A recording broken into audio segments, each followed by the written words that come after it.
पालघर जिल्ह्यातील तलासरी तालुक्यातील कुर्जे धरण परिसरात इम्तियाज भाई राजन माची यांच्या खून प्रकरणाचा अवघ्या 24 तासात छडा लावत स्थानिक गुन्हा शाखेला आरोपींना जेरबंद करण्यात यश मिळाले आहे।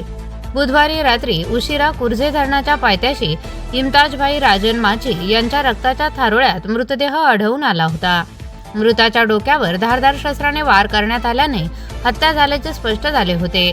घटनेची माहिती मिळताच पोलीस, फॉरेन्सिक टीम आणि डॉग स्क्वॉड घटनास्थळी दाखल होत तपास सुरू करण्यात आला होता। दरम्यान स्थानिक गुन्हा शाखेचे पोलीस निरीक्षक प्रदीप पाटील यांनी तांत्रिक विश्लेषण आणि गुप्त माहितीच्या आधारे तपासाची चक्रे वेगाने फिरवत अवघ्या 24 तासात या खून प्रकरणाचा उलगडा केला।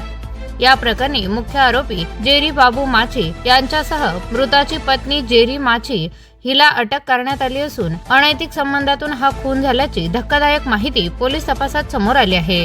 पुढील तपास तलासरी पोलीस करत आहेत।